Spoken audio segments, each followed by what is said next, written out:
essence of every business is to make profit, and it is not so different in the real estate industry too. So if you have been looking or you have been struggling with starting and maintaining real estate, especially in this growing economy, then this episode is for you. This is the Real Estate Insight, where we provide you with timely and relevant information in the real estate space in order for you to make the right real estate decision.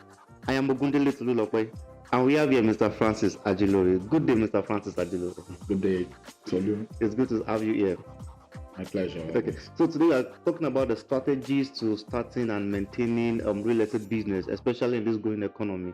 So we would like to ask, for a start, what are the initial steps to take when we are talking about going into the real estate industry?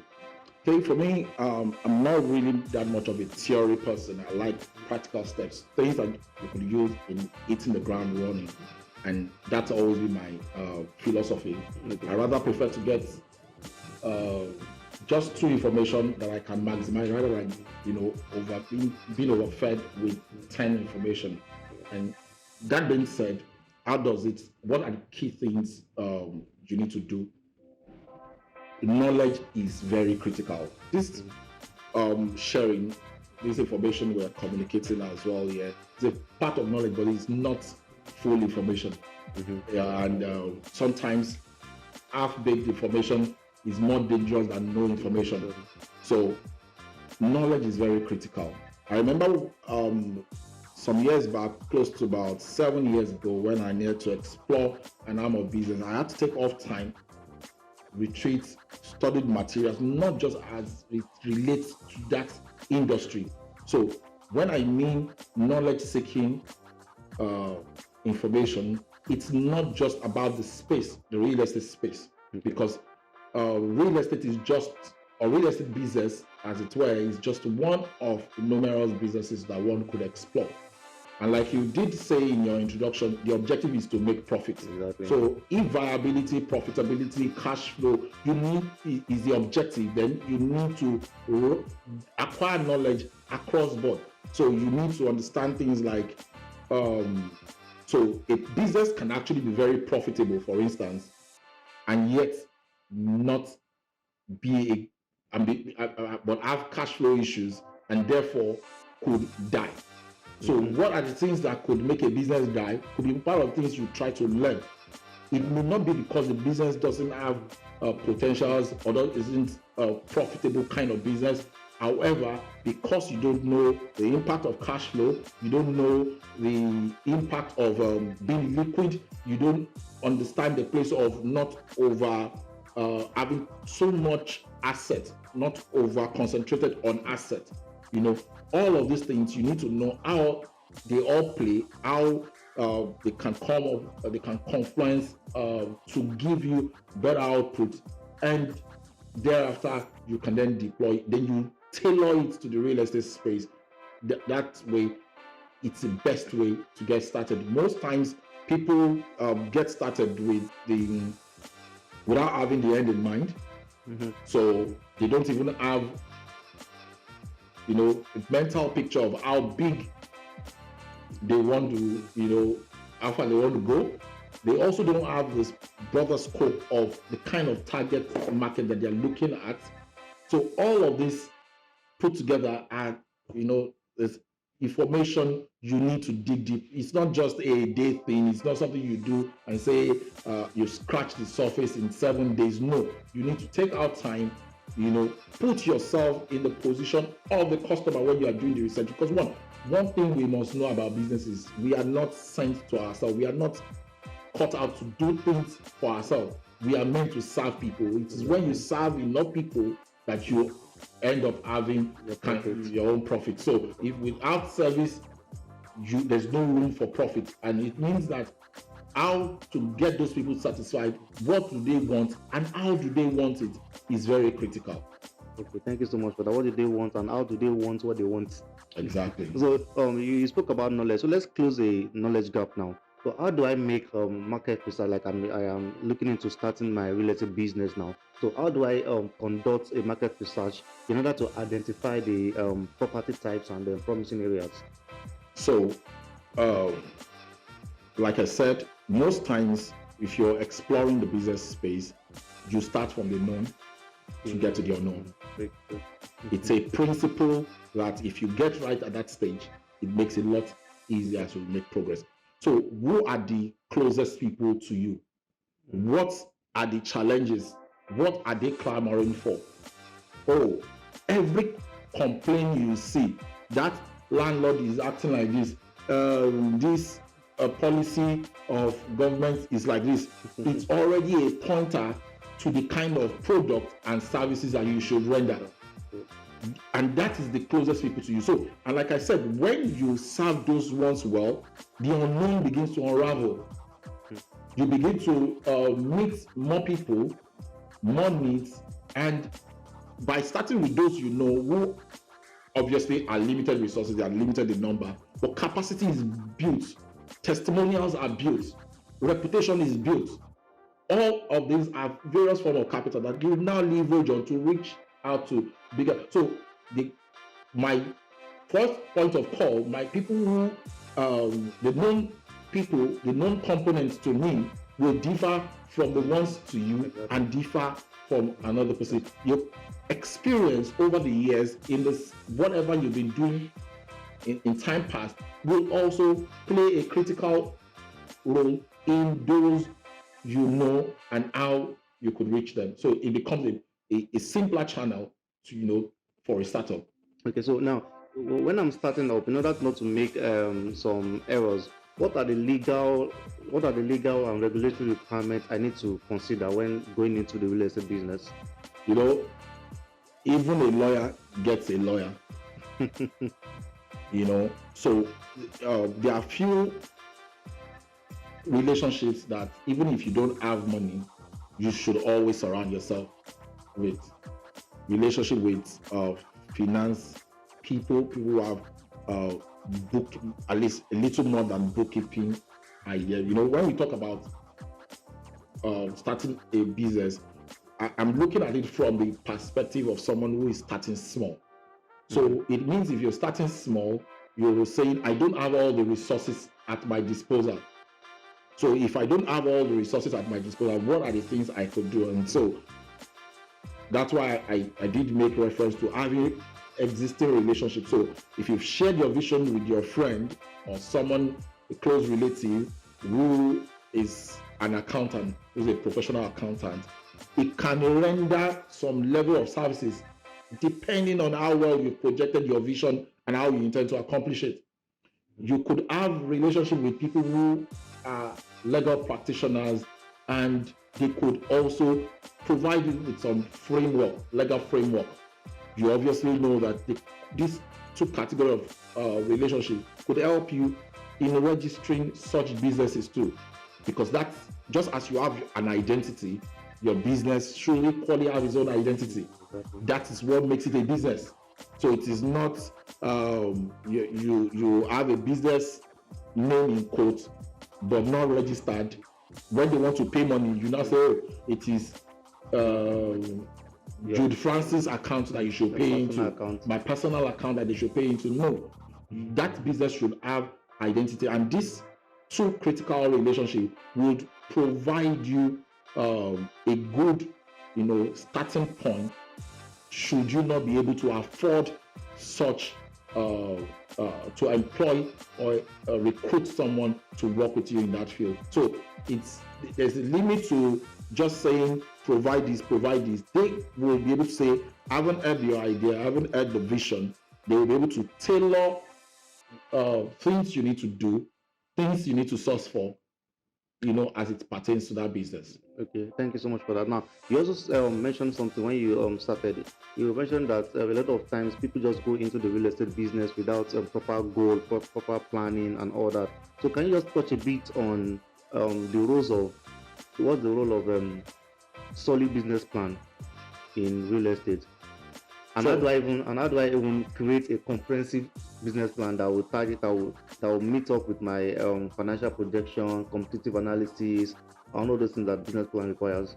Okay, so number one, what attracts people to sometimes say they want to explore the business space is grade. Unfortunately so.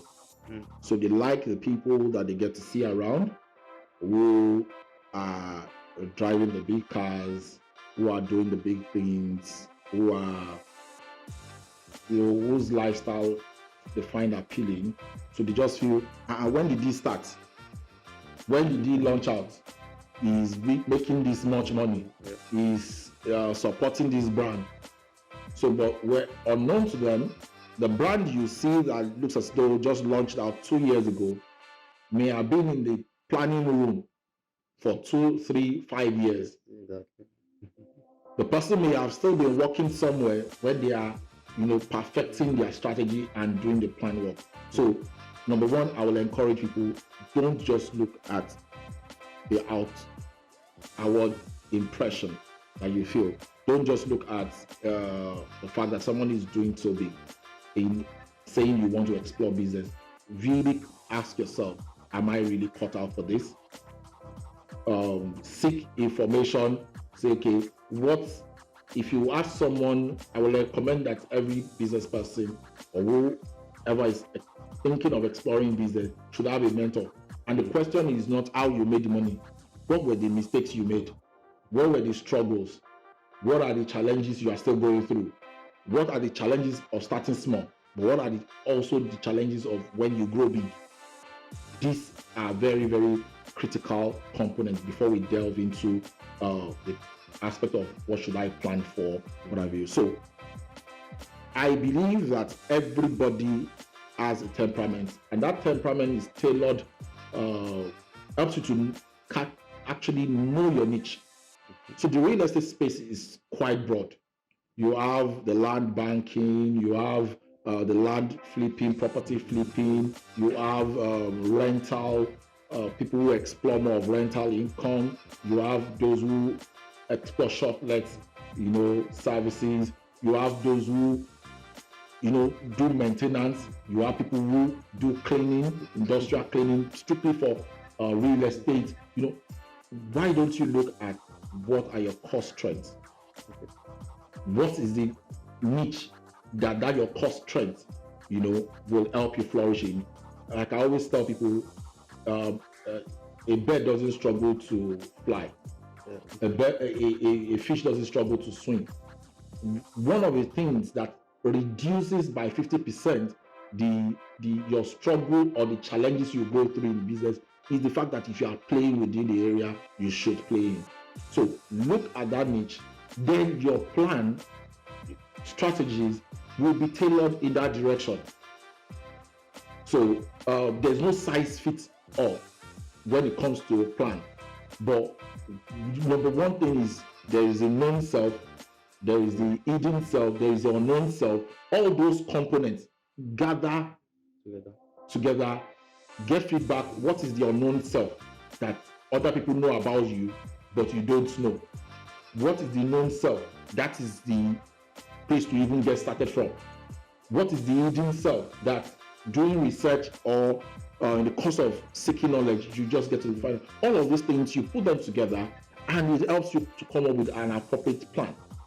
So then also in being very practical, and as it relates to execution, while you are a lot of people do business. My first business in 2004, I was able to attract quite a number of quality partners, from major brands, without mentioning names, in this country. But one of the mistakes I made, which by sharing this information would help someone, was the fact that I spent so much, creating presence, office space, but never took into consideration running costs. Every business, while you are planning, should take into consideration that you should have something set aside for the first 6 to 12 months. Having that in place does not mean that you can't have results running almost immediately. However, it helps every idea, every plan to complete its gestation period before it sees the light. So, but if a business plan that you have in place is meant to see the light of the day in 7th month, but you've run out of operational cost in 2 months, you will feel that business is not working in this country. However, somebody else picks it up, And has it's this fine. plan, and is generating results. So there are quite a number of things, but like I said, no size fits all.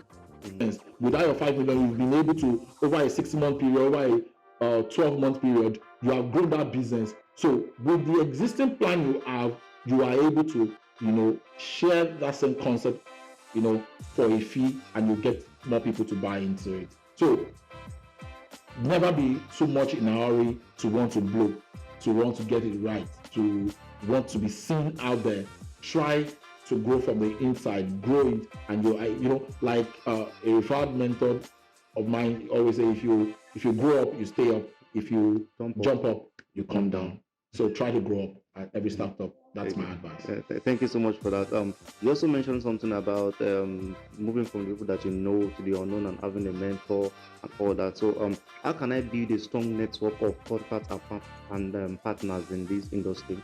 Okay, so the only book says, if you want people who are friendly, first be friendly. Most people are not looking for mentors or relationships. They are always looking for sponsors. So instead of mentors, they are looking for sponsors. So everybody is looking for people to add value to them. Everybody have a pain point. Try to be that solution to the pain point of other people. I've been privileged to be on different fora, different communities that I wasn't, even when they tell me that these people are at this caliber, people even up to presidency, these people have this and all of that. I don't go there to say I want to seek favor or to seek connection. I just go there, drop my 2 kobo here and there, add my value, and the next thing, I'm being brought up. I always tell people, nobody rise to the top. We are being brought up. But you must first offer yourself, in the place of value delivery, value proposition. You must be able to identify something in the life of, I meet Tolu today. I feel, okay, there's this aspect that, if you can work on this, if you can improve on this, it will take you from this level to this level.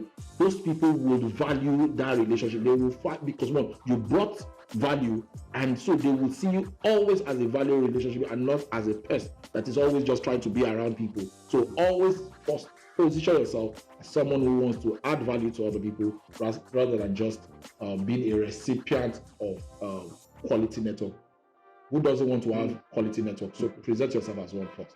Okay, thank you so much. So please let us elucidate a little bit on the importance of networking in finding deals. Okay, so and also gaining insight into the local market. Okay, so I remember my journey within the real estate space, 2012. Between 2012 and 2013, August 2013, I know that as a person, I didn't even sell up to 20 real estate products.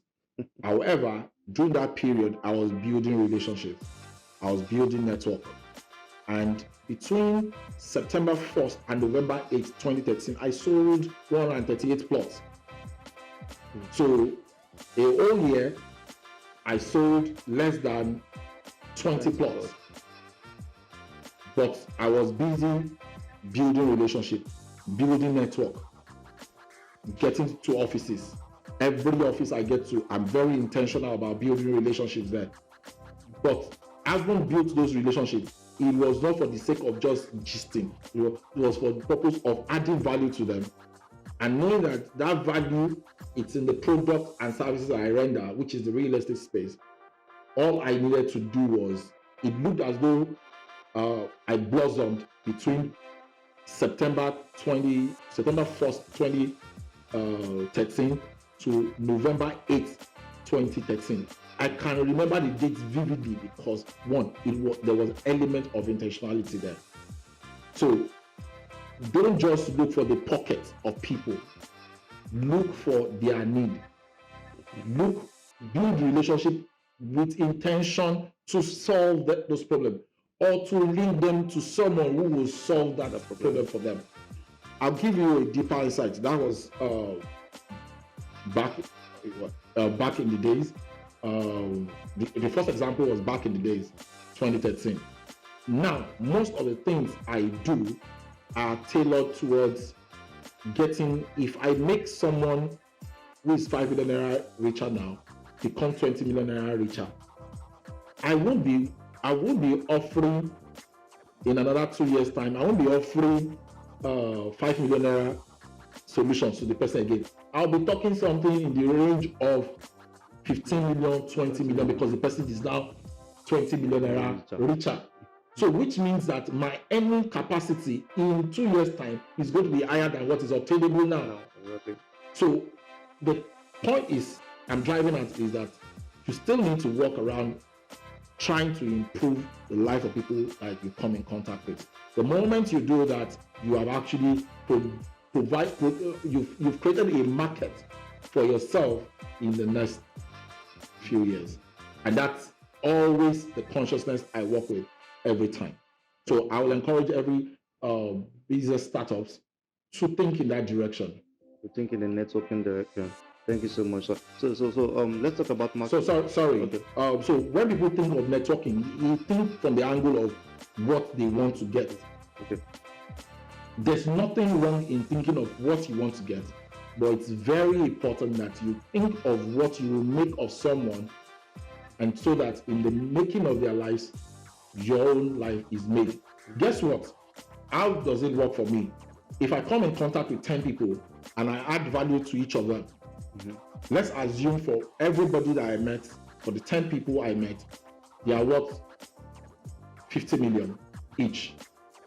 And I help transform their story, branding, show them the narrative of where they are currently, what the journey would look like, and upon arrival at destination, this is what the experience will be like. So branding must narrate all of these processes. Thank you so much. So that's branding. So let's talk about marketing. So what online and offline tactics should I use in order to attract the proper seller, proper potential clients and rentals? Okay, so branding itself is not for the sake of I'm dressing to just look nice. The objective is to get people's attention so that they can listen to the value proposition that you have. Marketing is from the point of conceptualizing that idea, being enriched with the information that the people are possibly not aware of, because there are cases where the customers don't even know what they want. That it is your marketing competency, your marketing skill that helps them to say, oh, so I've been wanting the wrong thing. This is actually a better deal for me. So it's in your, because you are at the point of concepting that idea, you've thought it through, you've seen all the possibilities, and that is why when somebody can ask me or ask you a question about an idea that you conceptualize, you know the next line of, oh no, this takes care of this takes care of this. So while sharing all of this information from the point of conceptualizing, you now provide branding to back it up so that they'll be willing to hear you out and believe it to then sell it to them. So in the course of selling to them, while like I said, marketing is end to end, from the point of conceptualizing the product to handing it over to the people who need it, to also finding out about the satisfaction that they derive. So if it is not 100% satisfaction, let's assume it's 80%. How do I make it 100%? What is the feedback and all of those things? It's still part of the marketing, where you don't just sell off once and you feel that's sufficient. No, you need to find out, are you satisfied? Would you want more? What will you refer us to other people? Because one, you've not done business until somebody refers you to somebody else. So it's a full buffet that we can't exhaust in one sitting. Okay. You spoke about the power, so let's touch a bit on how exactly is the role of customer service. What does the customer service play in real estate? Is it even important to have a good customer service in quotes when it comes to real estate? Just take it that the business is dead if you don't have a good customer service. The business is dead. You can serve a very delicious meal in a very dirty plate. I'm sure you won't eat it, except you are an insane person, or except you have no choice, except you are stranded. So a customer is someone who has choices. A customer is someone who have variety of places that they could source for the same thing from you. As a matter of fact, I tell people that one of the questions you should ask yourself every time is, why should people buy from me? Why not from someone else? So if the person has finally made up their mind to buy, or while you are prospecting, because sometimes we feel customer service is the role of somebody. There's somebody, every person who is a business person, every person who is working with you should play the role of customer service. Customer service is all about customer satisfaction. So how does this customer wants to be served? What experience do they want to have? And that is what you should be committed to doing. So not having customer service is as good as saying you want to serve a very delicious meal that you took hours to make on a very dirty place. Okay, thank you so much. So, in short, what they're saying is that a good customer service, a positive feedback from customers will also help in our referrals. So, as a matter of fact, the Holy Book says, "When we chase 1,000, two will put 10,000 to fly." That's the power of customer support. The moment a customer has fantastic customer experience, not just in the way you persuaded them in buying, to ensuring that you found out or you inquired if they've got satisfaction, to finding out more details, all of this contributes a great deal. All of this contributes a great deal towards getting more referrals. And what referrals mean is that your reach is expanded and business is actually growing. So it is not only when you inject more funds in business that it experiences growth. From good customer experience, you get more referrals, and the customers even bring the money that you use in expanding more. Thank you so much for that. So, as a realtor, or as somebody that is going into real estate business, I want to stay competitive, and then I want to streamline my operation. So, what technology and tools do you think I should use? Social media recently has become a gain and a pain. When some people make a whole lot of money leveraging on social media, some people, are part of the gist. They comment. They are not thinking of how to leverage. The word leverage is one component that anyone, be you a realtor, be you a developer, be you a buyer, an investor in the real estate space, you need to always leverage. And one of the tools, obviously, like I mentioned, is social media. Because people buy from people they know, like, and trust, it also means that they are individuals who are brand of their own. So it means that you need to leverage on those relationships that you have too. So the fact that you know me means that to a large extent you could refer me. Right. However, if you because you know me, and the people you refer to me I don't necessarily need to know them prior to now. But by the extension of the fact that I know you and they equally know, like, and trust you, I will leverage on that relationship and it gets results for me. What does this imply? You referred me to 10 people. Each of those 10 people, I could equally build relationship with them and leverage on getting people who know, like, and trust each of them to get 10 persons each again. And it means from just knowing one person, it has become 110 persons. Thank you. So, what role do technology play in analyzing markets? You want to analyze the market. You want to make data-driven decisions. So, what role do technology play in these things? So there are quite a number of softwares out there. It's for whoever needs them to, search for all of these things. But one of the key things I said at the very beginning of our conversation today is the fact that you need to know the number of people who need a particular product. Because, well, in the first place, if something is not needed, you will struggle in the market. It's as good as the monkey that is thrown into the water. But if you want the monkey to thrive, just put trees, banana trees and plantain trees, just throw them, fling them around, and you will see the skills of the to thrive within the market.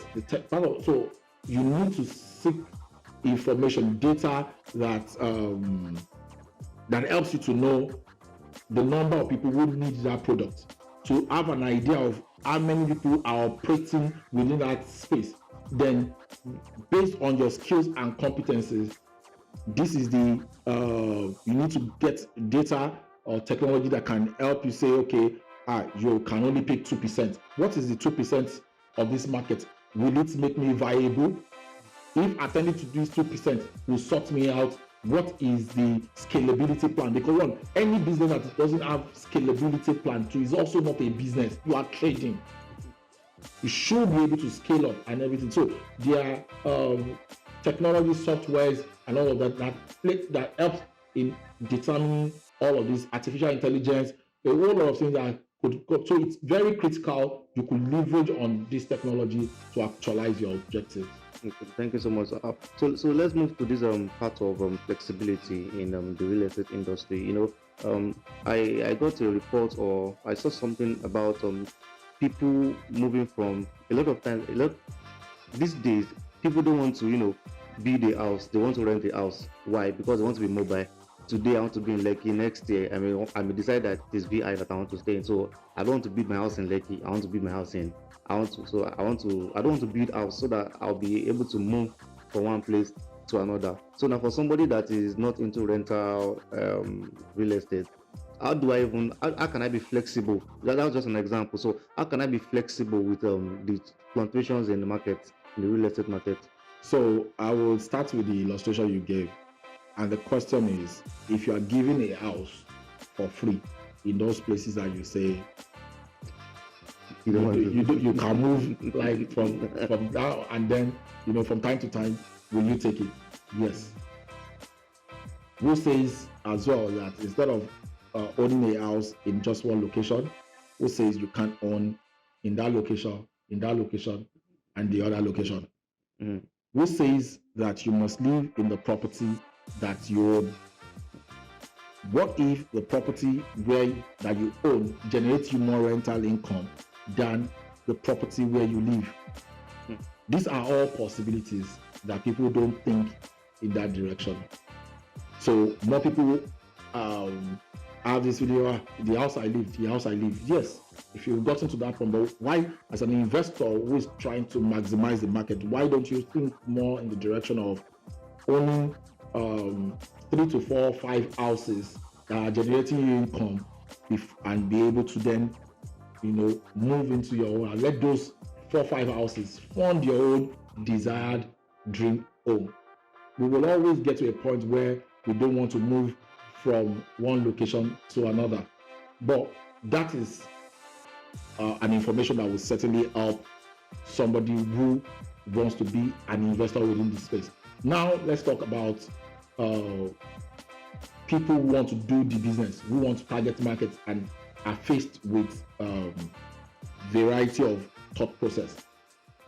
Perhaps there are persons in their life currently, or the people that they have been meeting are people who think in that direction, I need to move. If that's the case, one thing, you can't do your business saying I'm only targeting one kind of customer. Even the bank that says a one customer bank, they don't relate with one customer. I'm sure every time you walk into the banking hall, you are not the only one that they are attending to. So it means that you need to have you need to have a very big funnel.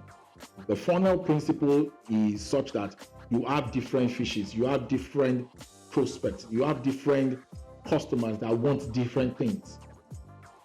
you are now able to, the funnel is big at the top, it's smaller at the tip, at the lower end of it.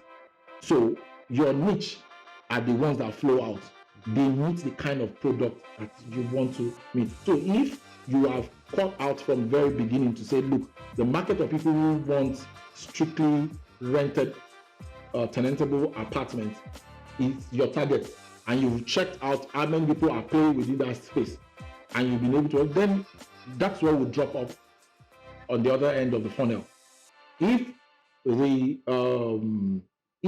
on the other end, the people who are to buy houses for short-let purposes are my target, that's, I would, in the course of trying to fill the funnel, I will most likely get people that want houses to live, people who want to rent the property on a conventional rental system, and also, but the ones that will drop on the other side of the funnel are the people who I am looking at. So, and this is where technology also now helps. There are ways to sieve or filter demands in the market where you give specification of the kind of people that you want. So instead of me trying to go and service people that want to buy 150,000 land, they are not my market. I won't go for those people. I won't target those kind of audience. But are there people who are assigned and sent to those people? Yes, they are. I was once sent to those people, but I brought, because I knew I didn't want to stay in that level, I made sure I brought all those my people in that level. I brought them to the level where I want to operate and where I operate today. So as we begin to wind down, I would like to ask, what approach can I take in order to expand and scale through in my real estate business over time? Okay. What's the essence of growing something that you have not mastered? Doesn't make any sense. One of my mentors would say, if you're planning to fall, why bother to rise in the first place? So satisfying your existing customer base is the first stepping stone to achieving expansion that you so desire badly. And how do I mean? So we said earlier on that you've not done business until you get referrals from other people. So one of the easiest ways to scale your business is to satisfy your existing ones and put systems and structures in place that will make you get referrals. So if, I tell people, fine, a lot of banks do that now, where they reward referrals, but I'm sure if you have a good mechanic who satisfies you, but the mechanic doesn't have structure in place to reward you for every referral that you bring to him, you most likely will be hesitant. But your ability to create a system and structure that rewards that referral is a proof that you have structured yourself for growth, is a proof of capacity, to handle even more. So the point is, do and satisfy the people that you have currently, treat them well, demand for referrals, but just before you demand for referral, make sure that you have a system in place that can handle the referrals, so that it doesn't turn out that you are now choked with too much demand for your services, where you now begin to compromise delivery that you are known for. The other thing that is very critical is that you need to build a team. Never venture into anything without having a team, which also means that when you are growing your team, a lot of people want more of yes people around them. No, I tell people that if you want to grow exponentially, try to grow and to build a team around leaders, where it is not followers that you are poaching. It is more of leaders that you attract to your team, and it helps you to be able to manage growth, manage expansion, manage the effect of the scalability process that you have gone through. Okay. Let's just round up with this. What are the challenges that may occur during expansion, and how do I address them effectively? So in the course of I'll use a practical example in the sense of, let's assume we are in this space currently while we are attending to, we are still refined to this space, or while starting, you feel, let us start small. We have just one AC here, and we are using a 3.5 kVA generator, and all of a sudden, people are saying they want to have this event. The demand for our product is increasing, and all of that, and we needed to buy more equipment. We needed to, the number of persons inside this space increases, and we needed to add 3 more ACs, but we chose not to increase the size of our generator. What will happen? The generator will crumble. So that's the consequence, that's the effect of not being well prepared for growth and scalability. So what is the first thing that we need to do? Number one, ascertain what is the market or the growth that you are expecting. I said earlier on the need to build a team.